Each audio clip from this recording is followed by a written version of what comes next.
Il y a une semaine, on a eu un signalement concernant un patient qui utilisait de l'oxygénothérapie à domicile, qui a eu un incident en utilisant en même temps sa cigarette électronique. Il y a eu une boule de feu qui s'est déclarée juste près de sa bouche, où est-ce qu'il y avait la canule nasale avec de l'oxygène et puis sa cigarette électronique.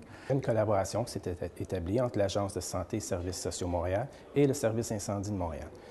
D'emblée, lorsque notre section de recherche, circonstances et causes d'incendie a fait son analyse sur les lieux suite à l'incident, on a pu identifier que la cigarette électronique faisait partie de l'équation.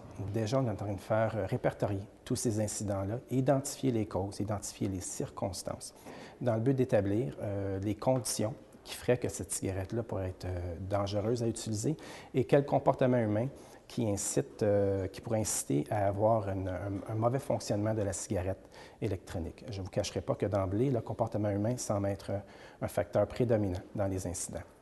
En fait, ça nous rappelle que l'oxygénothérapie à domicile nécessite des précautions importantes. L'utilisation en direct de la cigarette électronique, le phénomène qui se passe, c'est qu'il peut y avoir une étincelle qui peut survenir au moment où est-ce qu'on utilise la cigarette et donc mettre le feu à l'oxygène qui vient du masque ou de la canule.